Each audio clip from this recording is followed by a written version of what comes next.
a gente fala seletividade alimentar, não sei se seria o termo certo, mas o que é a seletividade alimentar?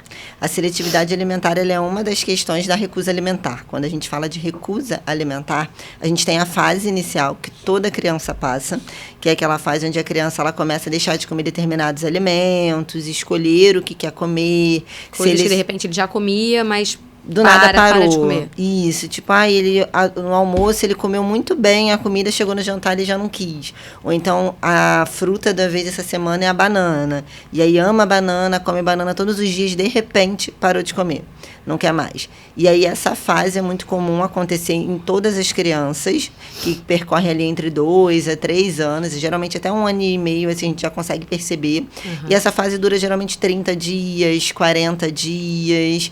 Isso aí a gente caracteriza ainda como uma fase. Tá. Quando passa desse 1 mês e meio, a gente já caracteriza como a seletividade alimentar, que é um estágio 1 dessa recusa alimentar, onde a criança ela seleciona os alimentos que ela vai comer, ela ainda come todos os grupos alimentares, ainda come ali uma fruta, um legume, uma verdura, come o feijão, o arroz, ou a batata, come um pouquinho de cada coisa.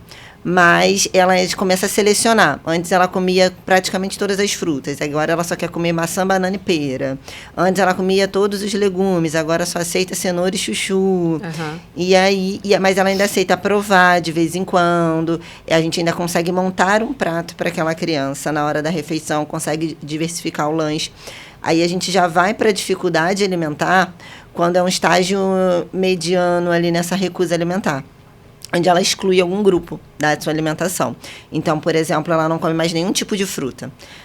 Antes ele ainda comia banana e maçã, agora nem isso ele quer mais. As mães geralmente relatam. Ele não quer nenhum tipo de carne, não quer carne, peixe, frango, ovo, não come mais nada.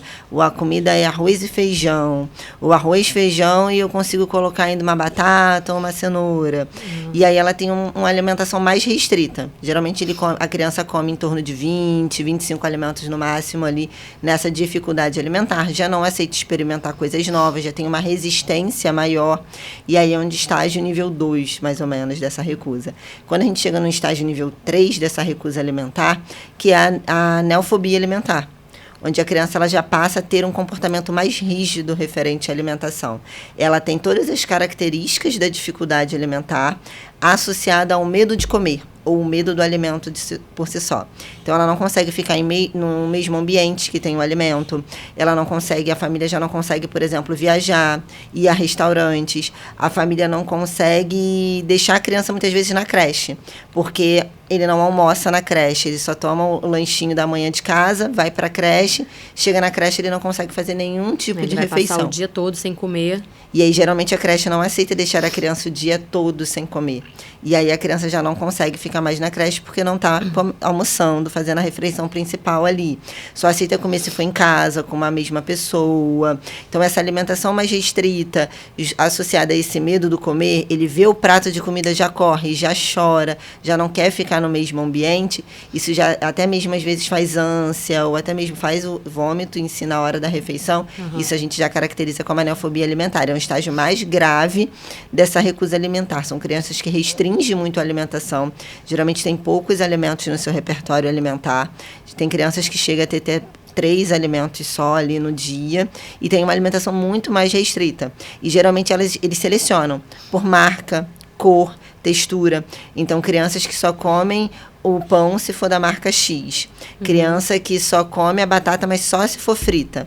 Que só prefere as texturas mais secas, as texturas mais crocantes. São crianças que geralmente na hora da refeição preferem alimentos de tonalidades mais claras, né? Tons mais pastéis, o branco, o amarelinho. Por quê? Porque ela consegue visualizar se alguém escondeu algo ali ou não. Então, tá. Porque, de repente, o feijão ali, pode botar um legume por baixo e ela não consegue ver o mais clarinho, ela tem... Que é aquela questão, não tá comendo, mas aí eu coloco tudo ali no feijão, misturo na carne e aí a criança consegue comer. E, geralmente, eles tendem a preferir alimentos de texturas mais secas, porque é difícil você misturar alguma coisa numa batata frita, por exemplo, num purê, você ainda consegue colocar uma coisa em outra. Na batata frita, não. No arroz também não. E aí prefere alimentos de texturas de cores mais claras, porque visualmente eles conseguem observar se tem alguma coisa escondida ou não. E aí quando tem alguma coisinha diferente, ou uma batata que veio com orégano, ou um temperinho diferente que saiu ali um pedacinho de alho, por exemplo, quando refogou o arroz um pouco maior, a criança já recusa e ela recusa o prato inteiro. Ela não consegue, eu tirei a cenoura do prato e come o resto. Não. Ela já recusa o prato todo, você geralmente tem que trocar para ela conseguir comer, ou às vezes nem trocando, ela ali já perde totalmente a vontade do comer e já não quer mais. Geralmente a neofobia ela se encaixa naquele momento onde as famílias falam assim, a hora da refeição é um tormento lá em casa, que a gente já sempre briga, choro, já fico ansiosa quando chega aquele momento, porque eu não sei se ele vai comer, se não vai, e aí geralmente isso se caracteriza como a neofobia, que é esse estágio mais grave dessa recusa alimentar. Então, só para recapitular, quais são os 3 estágios da recusa alimentar? A seletividade alimentar, onde a criança seleciona os alimentos. Que é a fase mais leve, digamos assim. Isso. A dificuldade alimentar, onde ela restringe essa alimentação, não quer experimentar alimentos novos. E a neofobia alimentar, onde tem todas essas características associadas junto com o medo do comer. Ela restringe a alimentação e, ao mesmo tempo, ela tem medo do alimento. Ela sempre fica naqueles mesmos alimentos, que a gente chama de alimentos conforto. Porque é o confortável, ela já tem a previsibilidade em relação àquilo, ela já sabe o que espera. Então, tudo que é novo, ela pega e ela se distancia, ela não aceita comer. Se você gostou desse corte, você pode conferir esse conteúdo na íntegra clicando no link aqui ao lado. Não deixe de dar aquela curtida, se inscreva no canal e não deixe de seguir a Wi-Fi nas redes sociais. Os links vão estar na descrição. Lembrando que esse corte é um oferecimento da Interlife. Até a próxima!